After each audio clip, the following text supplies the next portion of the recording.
to thee.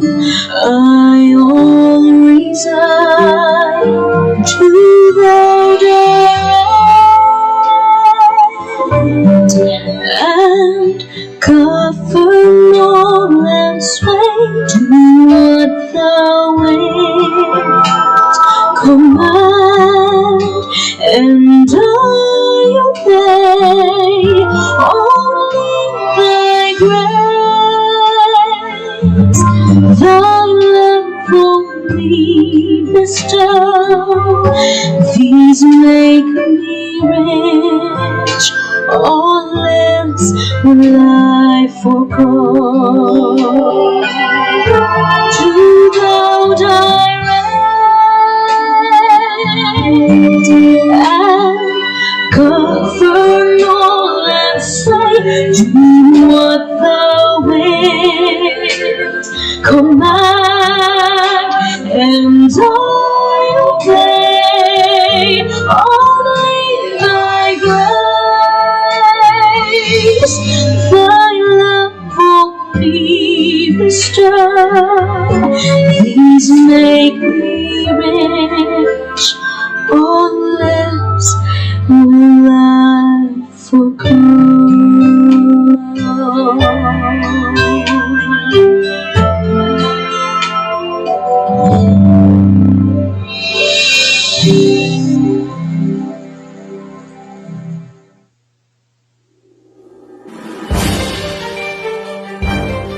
The Beat Watcher. Ito ang maglalahad at maglalatag ng mga nakalap na mga balita mula sa Campo Crame hanggang Campo Aguinaldo.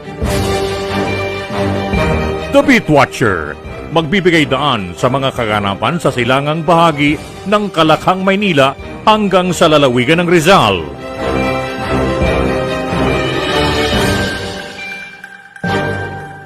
The Beat Watcher. At ngayon, narito ang ating tagapagmasid, si Romy Tuazon.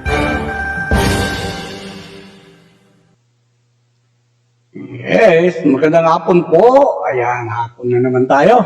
Okay, ito na naman po tayo mga kaibigan. Araw po ng Martes. At tayo po naman ay aarangkada na naman tayo sa ating programang The Beat Watcher. Dito pa rin po sa broadcast communicators. Ayan mga kaibigan. Pero mamaya, ang ating topic, alam niyo kung ano yan? Nako, ng mga sangkot, hindi pa rin mawala itong corruption. Mga kaibigan, nandiyan pa rin. Kaya ito, pag-uusapan natin, ano ba ang nagiging dahilan nitong mga corruption. Pero bago yan mga kaibigan, mayroon muna tayong pagbabalita. Unahin muna natin ang ating mga balita, mga kaibigan.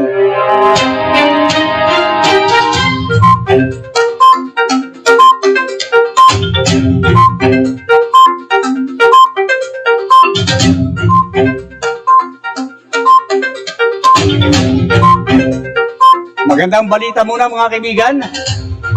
Magpapatupad ng bawas presyo ang kanilang mga produkto o sa kanilang mga produkto ang mga kumpanya ng langis. Naglalaro sa 30 hanggang 40 sentimo kada litro ang ibabawas sa kerosene. Samantala nasa 10 hanggang 20 naman sa kada litro ng diesel. Habang walang paggalaw ang gasolina, ipapatupad ngayong araw ng Martes. Sinimulan ng Novavax ang phase 3 trial ng kanilang COVID-19 vaccine sa US at Mexico at sila na ang magiging panglimang kumpanya na naglunsad ng large-scale trial ng COVID-19 vaccine sa Estados Unidos. Ang bakuna ng kumpanya na NBX CoV2373 ay susubukan ng 30,000 baksin o 30,000 katao na may edad 12 pataas. At sa unang dalawang trial ay lumalabas na ligtas na gamitin ang nasabing bakuna na pinondohan ng $1.6 billion mula sa Operation Warp Speed.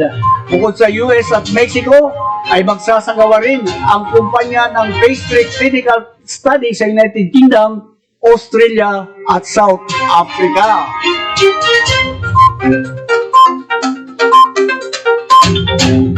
Sa usaping COVID pa rin, itinanggi ng Department of Health ang reklamo na expired ang halos 50,000 testing kits na pinamahagi ng RITM sa Baguio City. Ngunit nilinaw ng kagawaran na kaunti lamang talaga ang shelf life ng mga testing kits na nasa 6 months mula sa date ng manufacturing. Sinabi ng ahensya na base sa delivery of research and documents, walang testing kit na inilabas mula sa laboratory na expired. Napagalaman na ng RITM ay nasa ilalim ng jurisdiction ng Department of Health.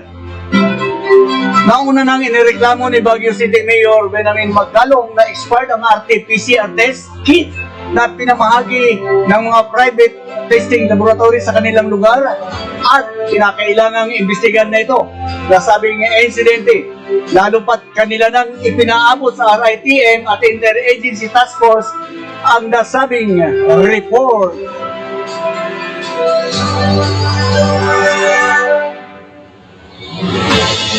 Samantala, nagpaalala ang Food and Drug Administration ang mga nakabakunahan ng hindi rehistradong COVID-19 vaccine na magpatingin sa doktor upang malaman ang dalang peligro nito laban sa katawan ng tao. Ayon kay FDA Director General Eric Domingo, kinakailangan malaman ng recipients kung anong gamot ang ipinasok sa kanilang katawan. Nauna nang sinabi ng Pangulong Rodrigo Duterte na karamihan sa mga Pinoy na kinabibilangan ng ilang miyembro ng militar ang nabakunahan na ng COVID-19 vaccine mula sa Chinese pharmaceutical company na Sinopharm kahit wala pang approval mula sa FDA. Kung naalala naman na naalala na una na ngayon ay binunyag ni na Senator Pampilo Lacson at House Majority Leader Martin Romualdez ay nakabakunahan na rin umano ang laban sa COVID-19. Binigyan din ng ilang mga health experts ang kahalagahan ng surveillance upang matiyak pa rin ang pagiging epektibo ng mga ginagawang bakuna laban sa COVID-19.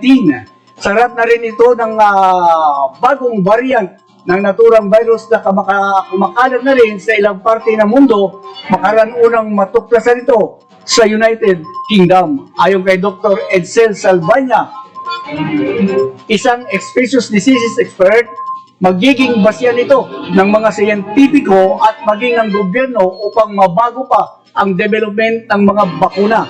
Iginiit din ni Salvania na masyado pa raw maaga para sabihing may epekto at efficacy ng mga na-develop ng COVID-19 vaccine ang bagong COVID variant.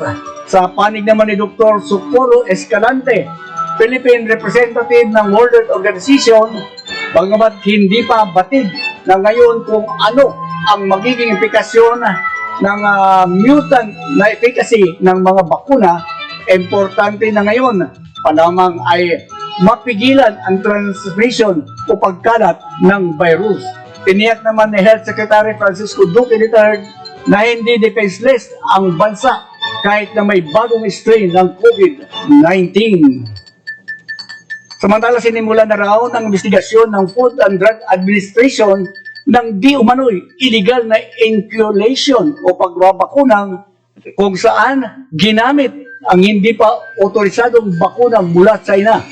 Una nang naglunsad ng operasyon ang Food and Drug Administration sa Binondo noong nakaraang linggo kasama ang Manila Police District at nakipagpulong kay Mayor Isko Moreno dahil sa mga ulat na may nagaganap daw na illegal vaccination na ayon kay FDA Director General Eric Domingo, sinamahan ng ilang ahente ng FDA para maimbestigahan pero wala naman daw silang nahuli na nagbabakuna.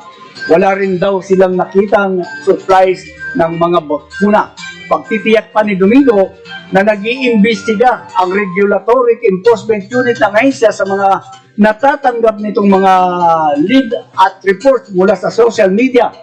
Magugunitan na noong Sabado ay sinabi ni Pangulong Rodrigo Duterte na karamihan sa mga Pilipino ang nabakunahan na ng bakuna mula sa Sinopharm. Sa iba pang balita, ipinakilala ng Bangko Sentral ng Pilipinas ang bagong logo na kanilang gagamitin sa susunod na taon. Isa itong uri ng full-bodied Philippine Eagle na may kulay ginto. Sinabi ni BSP General Governor Benjamin Jukdo na mananatili pa rin ang strong foundation ng BSP brand. Ang nasabing logo ay inendorso mismo ng National Historical Commission of the Philippines bago ito na-aproban ng Malacanang noong Nobyembre.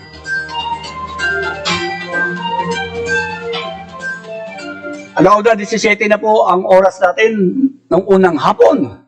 Tiniyak ng Department of Local Government and Employment Secretary Silvestre Bello Ditor na wala pang Pilipino sa United Kingdom ang tinatamaan ng bagong variant ng coronavirus. Ito'y base umano sa ulat ng mga opisyal ng DOLE sa UK.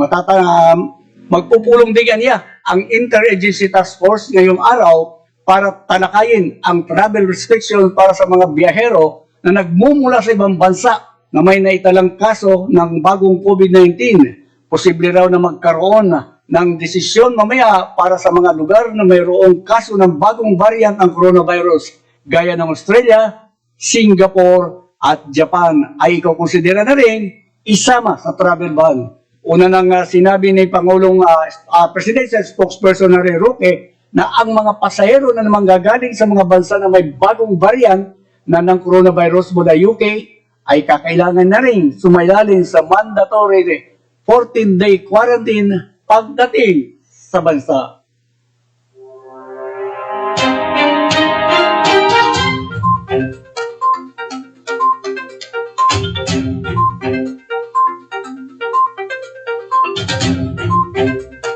Samantala, tinanggalan ng lisensya para makapag-operate ang isang lending firm na nagbabanta ng kanilang mga loan borrowers na ipapahiya. Naku, mahirap to.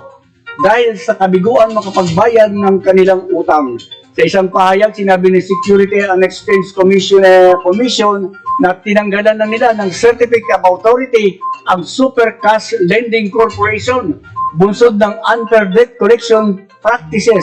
Ito'y batay sa ulat ng SEC, Corporation Governance and Finance Department, na patunayan umanong nagkaroon ng siyam na paglabag sa kanilang mga patakaran ang naturang kumpanya. Lumalabas sa investigasyon ng SEC na ang STAS, Supercash at ang online platform nito na Cash Porter and Loan B ay nagbanta sa mga hindi agad nakakabayad ng utang na isa sa publiko ang detalye ng loan at personal information borrowers. Maliban dito, ikakasong estapa at pagdanakaw. Gumamit din umano ng masasamang salita ang Supercash habang naniningil sa mga nanghiram sa kanila.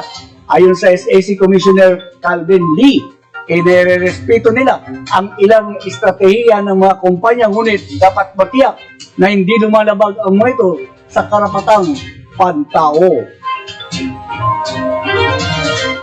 Nagpaliwanag ang Department of Interior and Local Government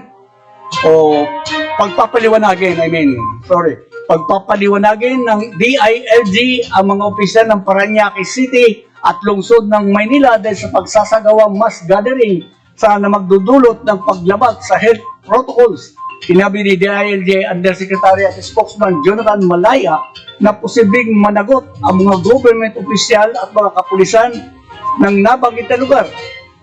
Ito'y dahil sabihin silang magpatupad ng health protocols. Tinukoy kasi ng opisyal ang pagdami ng mga tao sa Divisoria sa Maynila at sa Baclaran sa Parañaque.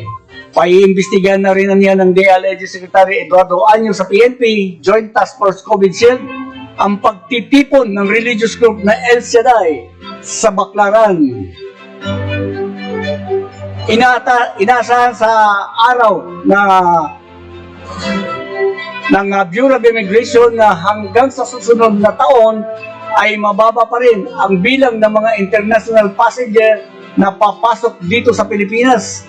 Kasunod na nito ng pagbulusok ng 79% ng bilang ng mga international travelers na pumapasok dito sa bansa dahil na rin sa coronavirus disease sa 2019 o COVID-19 pandemic. Ang pandemic ang naging dahilan para magpatupad ng mas rapid na travel restriction ang bansa. Ayon kay BI Commissioner Jaime Morente, base sa statistics, 3.5 million passengers lamang ang dumating sa bansa mula Enero hanggang Disyembre ngayong taon, kumpara sa 16.7 million noong 2019. At sa kabuuang bilang, nasa 2.03 million naman ang mga Pinoy na dumating, habang 1.54 million ang mga banyaga. Noong nakaraang taon, nasa 8.7 million na mga Pilipino at 7.9 million na foreigners ang pumasok sa bansa sa kataryong lugar o petsa. Pero hindi na raw nakapagtataka kung ang 13 milyong drop sa figures ay dahil sa COVID pandemic. Sa ngayon, patuloy pa rin naman ang pagpapatupad ng pamahalaan ng mga mahigpit na restriction sa mga international travel, lalo na sa mayroon ng bagong strain ng virus ang kumakalat sa ibang bansa. Launa, 22 na po ng hapon ang ating oras, mga mahal naming kababayan.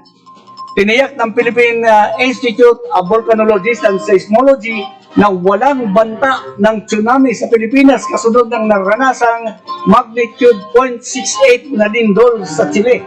Batay sa Tsunami Information Number 1 na inilabas ng ahensya, kaninang alas 5 ng umaga, niyanig ng magnitude na 6.8 ang Central Chile ngayong araw na may lalim na 10 kilometers o 6.21 miles. Ayon sa ahensya, wala itong nakikita ng posibleng makaranas ng tsunami ang mga kalapit na bansa. Samantala, patuloy pa rin pinag-iingat ng peoples ang lahat ng mga lindol at sumunod palagi sa i-anunsyo ng kanilang local government units.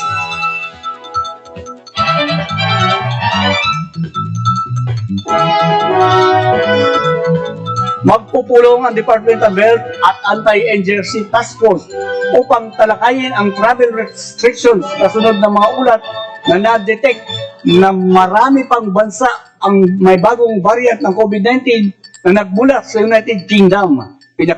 Pinakilos si Secretary Health Francisco Duque III ang technical teams at expert ng DOH para i-review ang proposal ng mas mahigpit na control para sa mga biyahero na nagmumula sa mga bansa na may kaso ng bagong variant ng coronavirus.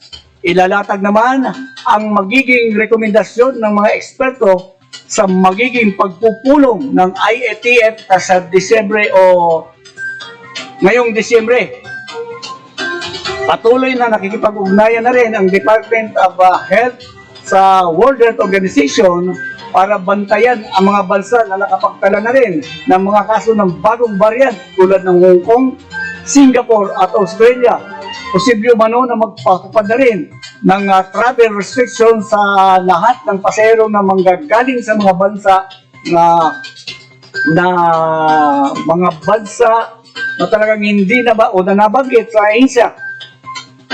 Una nang inaproba ng Pangulong Rodrigo Duterte ang pag-ban sa mga flight na nagmumula sa United Kingdom hanggang katapusan ng Disyembre.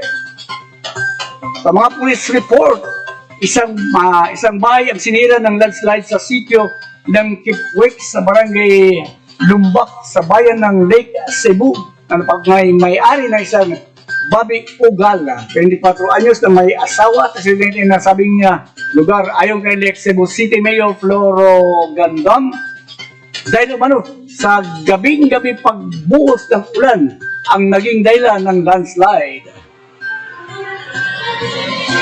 Samantala, ikinatuwa naman ng Armed Forces of the Philippines ang designation sa CPP-NPA bilang terrorist matapos aprobahan ng Anti-Terrorism Council ang isang resolusyon.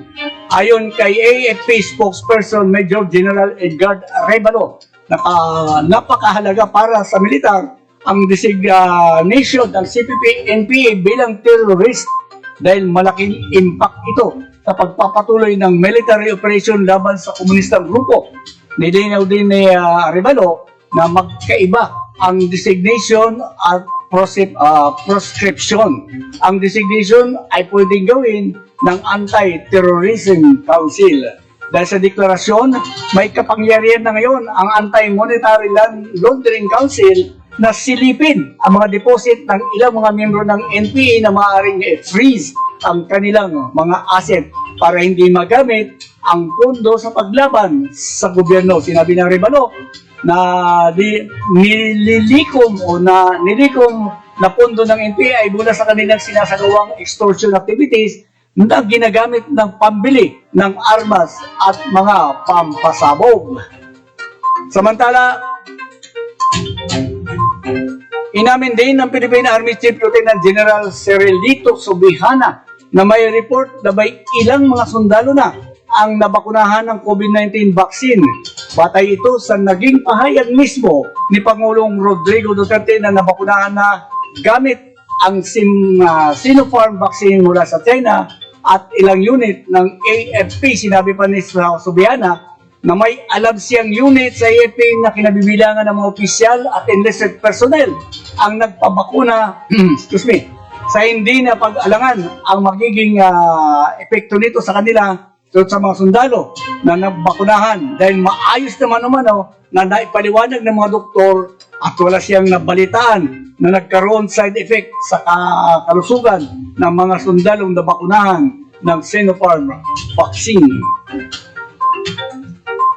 Samantala, nagbalik loob ang 6 na miyembro ng Bangsamoro Islamic Freedom Fighters sa tropa ng militar sa lalawigan ng Maguindanao ng mga tauhan ni Commander Ustads Karyalan ng BIFF Karyalan Faction. Sumuko ang mga rebelde kay 19th Infantry Brigade Commander Philippine Army Officer Lieutenant Colonel Romel Mondala sa bayan ng Pagalungan, Maguindanao na forma naman tinanggap ni Pagalungan Mayor Dato Salik Mamasapulod, Vice Mayor Abila Mamasapulod at 6th Author Brigade Commander General Robert Capulong. Kasamang isinuko ang 2 M16 o M14 rifle, isang carbine rifle, isang M1 Garand, 50 caliber Barrett sniper rifle, rocket propelled grenade at mga magasin at mga pampasabog. Samantala, binigyan din ng Malacanang na hindi pinagbabawal ng batas sa Pilipinas ang pagpapaturok ng bakuna laban sa COVID-19 matapos na aminin ni Interior and Local Government Secretary Eduardo Año na nabigyan na ng bakuna laban sa COVID-19 ang ilang gabinete Pangulong Rodrigo Duterte at Presidential Security Group. Sa pahayag ni Presidential Spokesperson Harry Roque, ang tanging pinagbabawal ay ang distribution at pagbebenta ng bakuna na sa ngayon wala pang ibinibigay na otorisasyon ang Food and Drug Administration ng Pilipinas sa anumang uri ng COVID-19 vaccine. Sinira ng landslide ang ilang kabahayan sa sitio ng Kimwek sa barangay Lingkaha sa bayan ng Lake Cebu na pagmayari ng isang tao, isang residente na wala naman ay ulat na nasugatan o nasawi ayon kay Lake Cebu Mayor Torogandan dahil sa umano sa gabi-gabi pagbuhos ng ulan ang resulta ng nasabing mga pagguho ng lupa.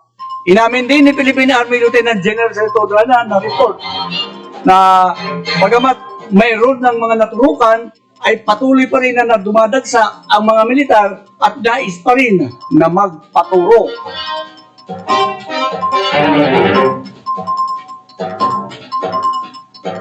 Yan po mga kaibigan, ang ating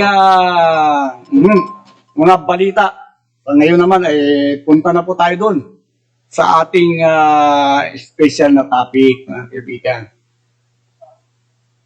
itong ating mga kababayan kasi mga opisyal, opisyal na ng gobyerno ay talaga namang ibig sabihin parang hindi sila nabubuhay kung hindi sila makapagnakaw sa gobyerno. Pero ang nakikita ko dito mga kaibigan, dalawa lamang ang nakuha ko mga ahensya na may mga sabihin natin korupsyon. Actually, yung isa, walong mga DPWH ay puro district engineer ang tinukoy. At dito naman sa mga politiko, mga kaibigan, mga congressman, bakit walang senador, kabinete ni Pangulong Duterte na binanggit na sangkot sa korupsyon? Hindi pa naman, kung matatanda natin, pinutakti ng the word. Sige, the word po net pinutakti ng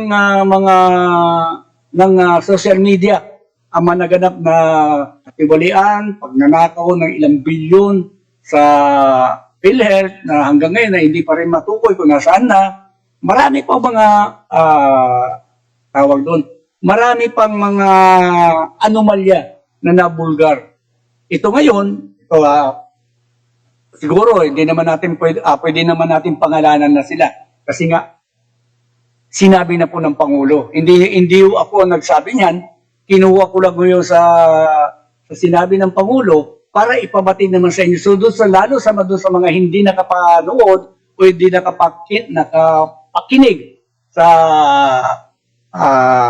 meeting o sa meeting ng gabinete ni Pangulong Rodrigo Duterte. Ito mga kaibigan, babanggitin ko lang dahil alam mo, nakakalungkot ka. Pero noong pa naman po ito, alam na ng mundo, alam na ng mga Pilipino na ang Department of Public Works and Highways ay ito ang pinaka-talamak na may korupsyon, mga kaibigan. Pero hindi ko alam kung bakit mga panahon na yun ay hindi nila nababanggit o hindi natutukoy. Sino-sino ba ang mga ito? Ngayon, tinukoy na ni Pangulong Duterte, magkakanya-kanya na. Meron din sa mga kongresista na tinukoy ni Pangulong Duterte, nagkanya-kanya sila ay ba po, palusot ba o kanilang depensa sa kanilang sarili. Pero itong mga district engineers, mga kaibigan, ay wala pa akong nakita, wala pa akong nabasa na dinipensa nila ang kanilang sarili. Ito mga kaibigan, dalawa sa mga district engineer ang isinangkot sa korupsyon sa DPWH. Dalawa sa lungsod, Quezon. Nako. Pareho pang nasa District 1 Engineering Office. Ito sina District Engineer Marlene Inquillo. Hindi ko kilala eh. Ngayon ko lang nakilala ito. Si District Engineer Ramon Di Banadera. Kano kaya ito ni dating mayor ng Sampaloc, Quezon, si Ma'am Agnes Di Banadera? Siguro. Ito pa. Ito yung mga nakitaan sila ng mga anomalya. Kaya nga, siguro nakitaan sila noon na hanggang ngayon ay nagpapatuloy pa rin yung kanilang gawain. Parang kumbaga sinasabi nga ng ating mga kababayan, walang kabusugan. Ang dami na nakuha, ang dami na nanakaw. Kasi itong mga ganito, hindi naman ito, pero mo Pangulo na nagsabi. Yung mga kongresista naman ay ang pinagbasihan din ng Pangulo ay yung Presidential Anti-Corruption Commission ni Chairman Greco Belhica, na siya naman ang binigyan ng karapatan ng gobyerno para mag-imbestiga sa mga kawani ng gobyerno, particularly itong mga opisyal, na mayroong korupsyon sa kanilang tanggapan. Bukod dito mga kaibigan sa dalawa, kila Marlene Inquillo at Ramon Di Banadera, ito pang isa. Ito naman ay mula sa Misamis Occidental at First District Engineering Office. Ito si District Engineer Annalie Manzano. Iyon mga babae ito, mga kaibigan Ang susunod, isa na naman babae. Ngayon, siguro, ano yun ng Pangulong Duterte, isa-isa niya. Ano ba ang mga kinurakot, si corruption kinurakot ng mga ito. Bukod doon kay Ana Limanzano, Misamis Occidental ng First District Engineering Office, itong si Carol Lynn Abinales. Siya naman ang District Engineer OIC ng Misamis Occidental, Second District, na puro district. 1 and 2 pala, may mga korupsyon. Kaya nga minsan, nung napunta ko sa Mindanao, nakita ko po mga kaibigan, ito talagang kita ng dalawang mata ko. Yung isang kalsada putol. Pero nung nakalagay doon sa kanila, milyon ang gastos. Pero mo, ganun kakata, hindi na tinuloy. Ibig sabihin ng milyon ito. Sabi naman ng mga kausap ko doon, baka naman hindi ibinoto si congressman doon. Matatawa ka na lang mga kaibigan sa sinasabi ng mga tao. Kahit dito sa Maynila, ganun din Marami na yung corruption dito. Ang problema, hindi ko alam, pag nag-corrupt sila, baka ang sinasabi ng corruption, na hindi tugma sa Metro Manila. Di ba? Kagaya ng fertilizer. Meron mo, ang Caloocan, nagkaroon na ilang milyon na anomalya dahil sa fertilizer. Ng DA yata, sa DA yata may fertilizer sa Caloocan. Bakit? Saan ang doon? Kung mga probinsya siguro, maaari pa. O ito naman, isa pang babae mga kaibigan. Bukod kay Ana Limanzano, Caroline Abinales, at Marlene Engilio, isa pang babae na naman si Edith Babaran.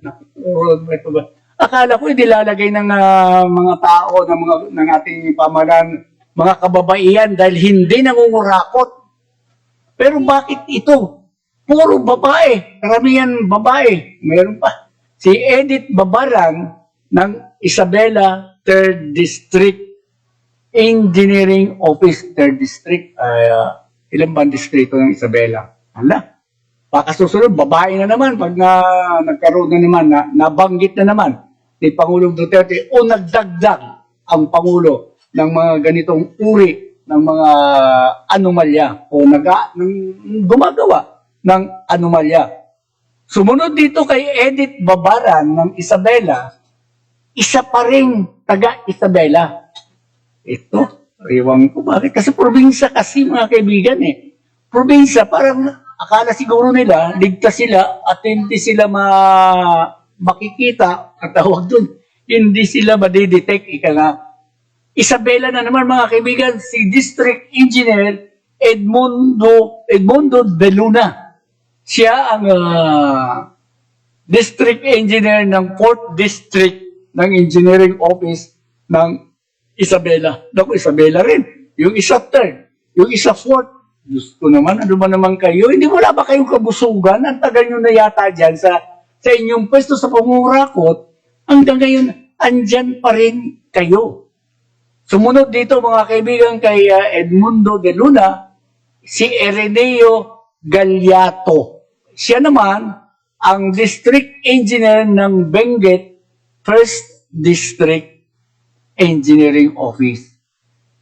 Mukhang may mga pwesto talaga mga kaibigan. Alam nyo kasi, ito nga, siguro, yan, lumalabas na ngayon dito, na yung pinagdududoan ninyo, kanyang itinuturo ng mga nasa ilalim ang pwesto, o ibig sabihin ng mga mabababang kategorya ng kanilang pagiging empleyado sa DPWH, iyon ang inyong tinuturo. Pero ngayon, yung mga nasa taas. Kaya ngayon, itong mga, siguro, tatawa-tawa ngayon itong mga nasa baba. Kasi sila lagi ang napagbibintangan, sila lagi itinuturo at naililigtas yung kanilang mga boss.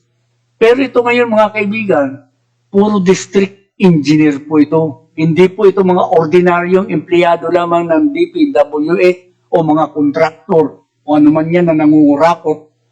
Siyempre, official yan. Bago ka magbibigyan ng proyekto, magkano? Diba? Ganun ang usapan dyan mga kaibigan Hindi pa nga ginagawa ang proyekto mayroon ka na eh. Nasa iyo na yung inyong parte. Ilang porsyento ka. Kaya nangyayari tuloy, ang trabaho ay, kumbaga sa hindi maganda. Di ba? Yung mga alibaw, nagsimento ka ng kalsada. Highway yun mga kaibigan. Kasi pag highway, siguro mga 1 foot ang kapal ng simento. Kung mayroon si district engineer dyan, ilang porsyento kay engineer dyan, ang mangyayari, gagawin na lang para maibigay kay engineer, kalahati na lang, mga 6 inches na lang. So pagdaan ng truck, durog ang kalye. Kaya nga minsan nakikita natin mga kaibigan, ang kalye sa Metro Manila na lang, wag na sa probinsya, Metro Manila na lang. Ang kalsada na pagkaayos-ayos, bubungkalin, bakit sisirain at sisimintuhan uli? Bakit? Kasi para may kita. Totoo po yan mga kaibigan. Hindi yun nakahaka, hindi po yan, sabi natin, yung katang-isip. Iyon po ay totoo talaga nangyayari mga kaibigan. Dahil malaki ang pondo dyan. Hindi lang basta-basta pondo ang nilalagay. Lalo ngayon. Bilyon ang usapan. Dahil ang pondo natin ay trilyon eh. So, bilyon ang ibibigay sa mga ahensya. Ito naman, nakita na ng Pangulong Duterte na itong DPWH ay talaga naman talamak ang korupsyon. Pero ang sabi ni Secretary Villar, ay wala namang korupsyon dito. Ay nako, Secretary Villar, baka naman tulog ka o bubulag-bulagan ka lang. Dahil mga tauhan mo yan. O, di kaya, baka naman mayroon ka rin. Sabi nila, mayaman ka na. O sige, mayaman na kayo mga Villar eh. Pero, hindi mo matatatanggihan pag ikaw inuperan ng pera, mga kaibigan. I'm sorry to say na may mga ganong mga opisyal. Kasi, kagaya na nangyayari itong katiwalian, pero wala kang ginagawa. Either dalawa lang yan eh. Either hindi mo alam, either kasabwat ka. Ganun lang. Kasi pag alam mo yan at hindi ka gumawa, ayun na yun, kasabwat ka na. Pero, ang maganda doon, kung ikaw naman hindi mo talaga alam, wala kang kwentang leader. Di ba? Nasa tungki ng ilong mo ang anomalya, pero wala kang alam. Sasabihin mo, hindi ko po alam yan, hindi ko alam yan. Bakit ka pa inupo dyan? Di ba? O, kasabihin na natin, may tauhan ka nga. Sabi, may binigay ako na tauhan dyan, ganyan. Hindi mo imbestigahan, yung tauhan mo, ay kasabwat din, kumikita rin. Mga kaibigan, nakakaawa na po ang ating bayan. Tuloy na po natin, mula kay Ireneo Galatio ng Barangay Benguet. Naku, ito isa na naman pong babae, mga kaibigan. Si District Engineer Romelda Bagasan. Benguet uli, mga kaibigan. 2nd District Engineering Office. Ito, mga kaibigan, yung 8 na tinukoy o pinangalanan ni Pangulong Rodrigo Duterte na sangkot sa korupsyon sa DPWH. District Engineer Marlene Ingelio, District Engineer Ramon Di Banadera ng Quezon City, Kapwa Quezon City, District Engineer Ana Lee Manzano, Misamis Occidental 1st District, District Engineer Caroline Abinales, OIC Misamis Occidental 2nd District, District Engineer Edith Babaran Isabela, 3rd District, District Engineer Ireneo Galiato, Benguet, 1st District, at isa pang Benguet, si Romelda Bagasan ng 2nd District ng Benguet Engineering Office. Nakakalungkot mga kaibigan. Hindi natin mahirap naman kung tayo naman ay magbubulag-bulagan lamang dahil nga po sa nangyayaring ito, parang lumalabas pag, limbawa, yun nga sinabi ko kanina, pag ang iyong hepe ay nagbulag-bulagan, kasabwat, di ba? Tayo naman, tayo mga ordinary citizens, hindi po natin alam yan kasi nandito tayo sa labas eh. Nasa labas tayo ng organisasyon nila. Ano ba, DPWH, wala tayo dyan. Siguro pati si Si Secretary Doke, hindi niya alam ng anomalya dyan sa DPWH kasi DOH niya, may sarili silang opisina na mayroon ding korupsyon. Walang alam mo mga kaibigan, ang korupsyon kasi sa Pilipinas, sa gobyerno, ay sinasabi ng iba, ito'y parang cancer na mahirap gamutin. Siguro kahit magpa-dialysis ka, ay hindi kakayanin na dahil sobra na mga kaibigan. Talamak na, kumbaga sa tubig, nasa liig na yung mga korupsyon. Pero sige pa rin ang sige. Bakit? Wala pong kabusugan. Bakit? Maraming either yung si boss, may bisyo, may kulukadidang, may batang-batang na nagpapaligaya. Diba? Kagaya na lang itong si itong isang opisyal ng gobyerno rin na madalas magdemanda ng mga taong gobyerno na hindi kakampi ni Duterte. O may kinakampihan na kaalyado. Napabalita yan, may picture pa nga sila eh. Di ba? Napakagandang kasama niya. Ito yung empleyado niya yata, naging empleyado niya. Pero huwag natin pag-usapan yan. Kasi sisikat pa yan na mamang yun na Baka hindi na, pag sumikat yan, baka hindi na makinis ang mukha nun. Ito, punta naman tayo sa ating mga mambabatas, mga kaibigan. Mga mambabatas, puro congressman ito, mga kaibigan. At isa dito, yung dating congressman. Yan na.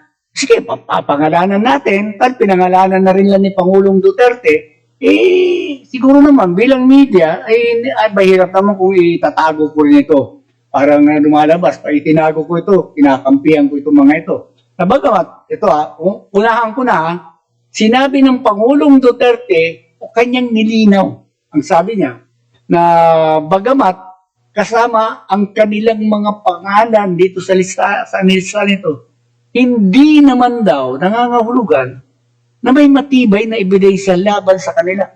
Ano yun? Pero, may anomalya, may korupsyon. Diba? Kahit nga siguro, yung hindi mo na i-remit, o hindi mo na naipaliwanag na mayroong kang 5,000 pesos o 1,000 pesos na hindi mo pa na tawag doon, na evaluate, ang tawag doon, hindi pa alam mo. Korupsyon na rin yun, mga kaibigan. O mayroon kang kinuha na kahit 1,000 lang yan, ito ay bahin na rin yan ng korupsyon. Dahil yung pera na kukunin mo, pera po ng bayan yan. Hindi yung pera ni kung sino-sino, hindi yung pera ni Pangulong Duterte. Pera po yun ng taong bayan na inilagay dyan para magamit ng ahensya. Kasi mga kaibigan, mayroon pa ako experience dyan.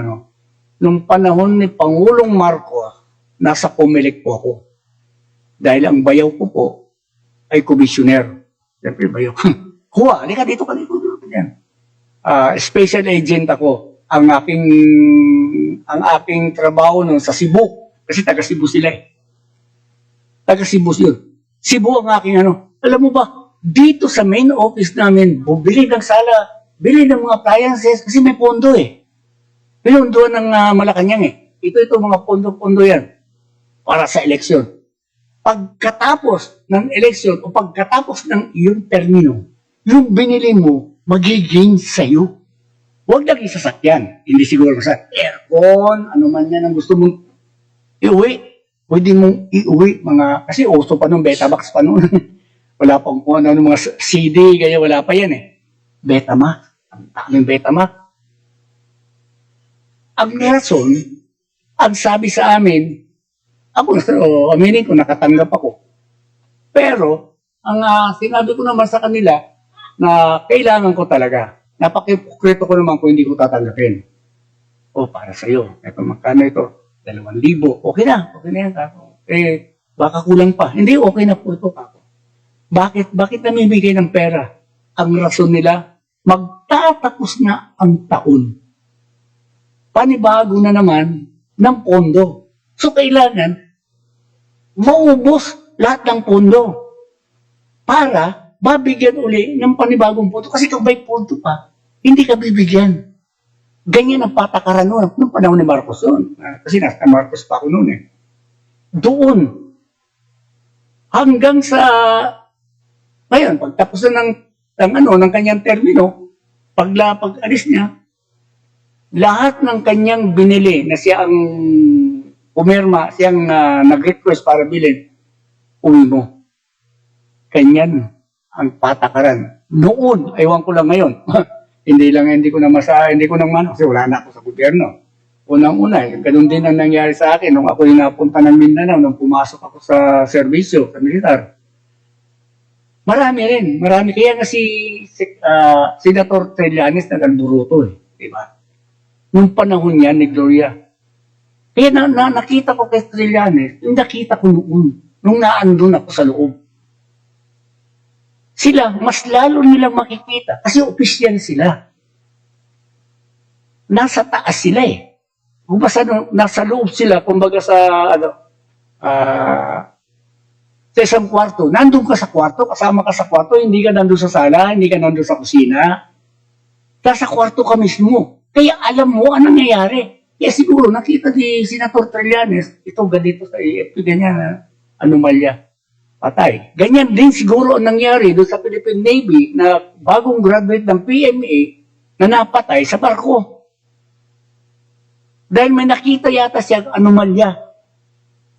Ayan. Diba? Ganun. Kasi pag pera talaga mga kaibigan ang umiran, ay sorry na lang.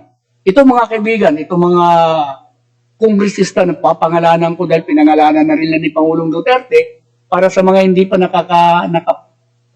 hindi pa nila alam kung sino-sino mga ito. Una, mga kaibigan, si Occidental Mindoro Representative Josephine Sato. Kilala ito. Sabagay, mababasa naman natin. Si dating Ifugao Representative Teodoro Bagilat. Naku, dati, ibig sabihin nun, bago siya umalis, sa pagkakongresista, may bit-bit siya. O gano'n, di ba? Kasi nakita eh. Dito lang yan sa atin, mga kaibigan, sa mga Tagalungsod, Quezon. Si Quezon City Representative Alfred Vargas. Ayan ha, artista yan, di ba? May pera na yan eh. Bakit kailangan pa? Siguro, alam mo naman sa Congress eh. Ngayon nga lang, di ba, nagbakasyon sila, magkano yung kanilang pabaon, 1 milyon? Bawat isa. Pabaon na noon yun, magpasko, bago yata magpasko yun, nagbakasyon sila. Nabigyan sila ni Petigo 100 million. Di ba, bawat kongresista. Tapos yung mga deputy speaker, mayroon mas malaki, siyempre deputy ka eh. Basta siguro kung ikaw na naging speaker, di ba? Ikaw na maghahawak lahat ng pagpapatakbo, pakipondo, lahat, ikaw na may hawak nun. Si Misamis Occidental Representative Henry O. Aminal. Ito yung mga mga kasalukuyan, nakaupo. Maliban dito kay dating Ifugao Representative Teodoro Bagilat. Ito si Representative Henry O. Aminal ay mga incumbent ito eh. Itong kababayan ko mga kaibigan, akala ko naman siguro, kaya nga, pero sinabi ng Pangulo, hindi naman daw porket nasama sila roon, may talagang matibay na ebidensya laban sa kanila. Bakit nyo pa nilagay? Di ba? Bakit minsan nga, usasan ko muna. Si Northern Samar Representative Paul Daza. Mga kababayan ko pa naman ito, kung totoo si Quezon Province Representative Angelina Helen Tan. Ito yung ang sinasabing mayaman, kakampi ng mga tulpo ito mga kaibigan. Si CIS Representative Eric Yap. Ito yung sinasabi ang na alam ko Eric yan noon. Yung nagsasabi siya na pag hindi mo pera, parang ganon, huwag mo gamitin. Pero nung nagpata ng building, pinangalan sa kanya. Di ba sabi, yung mga pangalan ng mga politiko, alisin na yan, ganyan-ganyan, di ba? Sabi nga ng mga Pampaulo Duterte, huwag na kayo maglalagay ng pangalan nyo. Dahil okay project yun, pero hindi yung pera ang ginamit nyo. Ito si Eric Yap, nagpalagay ng building, ang pinangalan sa building, Eric Yap Building. Po. Ito pa, ang number 8, si Bataan Representative Geraldine Roman. At sa Isabela na naman, mga kaibigan, Representative Aliza Tan. Siyang pula sila, Occidental Mindoro Representative Josephine Sato, dating Ifugao Representative Teodoro Bagilat, Quezon City Representative Alfred Vargas, Misamis Occidental Representative Henry O. Aminal, Northern Samar Representative Paul Dasa, Quezon Province Representative Angelina Helen Tan, CIS o ACT-CIS Representative Eric Yap, Bataan Representative Geraldine Roman, at Isabela Representative Aliza Tan. Siyang po sila lahat, mga kaibigan. Pero may hamon eh. Ang nabasa kong hamon, ito kay Representative Eric Yap. Hinamon niya si Greco Belhica na sinasabi, kung talagang may ebidensya ka, ilabas mo at para ako magre-resign. Magre-resign daw si Representative Eric Yap kapag napatunayan ni Chairman Belhica na siya nga ay sangkot sa korupsyon. Alam niyo mga kaibigan, hindi na dapat i-memorize yan. Alam naman ninyo na kayo ay mayroon kayong magkano ang tinatanggap nyo sa Congress. Huwag na tayo maglukuhan. Huwag na tayo maglukuhan. Kaya nga, itong mga ito basta, kaya kayo nandyan dahil yung iba dyan ay vested interest ang kanila, kaya sila nandun. Mayroon silang pinoprotektahan. O, di ba? Ito na lang mga ito ngayon. Sino yan yung may mga minahan dyan? Sino sa kanila ang may minahan para protektahan?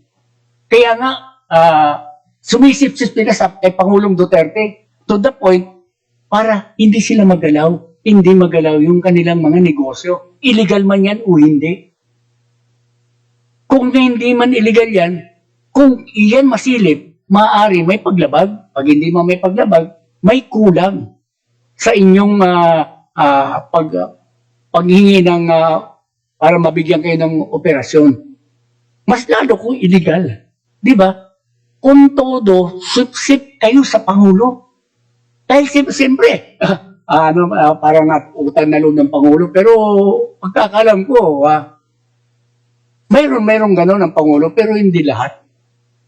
Hindi lahat na aayunan ng Pangulo o susuportahan ng Pangulo o di kaya sasagutin ng Pangulo kung ano mga illegal ninyo, ano mga ginawa niyong kabulastugan sa gobyerno, ay susuportahan kayo ng Pangulo. Pero hindi po lahat, mga kaibigan. Nakita naman natin, ilan ang mga secretary ba yun, mga undersecretary na sinibak dahil hindi sila nagpe-perform ng dapat. O hindi man kaya, may nasilip doon na hindi tama sa pagpapatakbo ng kagawaran. Yan po mga kaibigan, kaya lang medyo limited lang po ang oras natin. Nasa 1 minuto na lang po ang nalalabi sa ating programa. At susunod na po ang ating kasamang si Doy del Castillo, itong, si Doy pa rin ba? O tama, si Doy. Ngayon din po, ang programa ngayon din po. So, mga kaibigan, yan po muna tayo. Tayo muna ay magpapaalam na dahil sumapit na po ang oras ng ating pamamaalam at siyempre, bago tayo magpaalam, pasalamatan muna natin ang ating mga nakaagapay dito, iba't mga ating mga nakapanood, nakinig, lalo na aking mga kababayan sa Samar, ang maupay nga kulog pa iyo nga tanan. Na binagutit akong akong bugto, adayan ang mutyong. Maupay nga si Marisol, maupay nga kulog pa iyo, iya pamilya. At sige, at ako'y magpapaalam na po dahil wala na po tayong oras. Siguro naman, bukas magkikita-kita pa ulit tayo. Sumainyo ang inyong tagapagmatsyag at tagapagmasid, The Beat Watcher, sa pamamagitan ng Broad Streamcast Communicators. Maraming salamat po.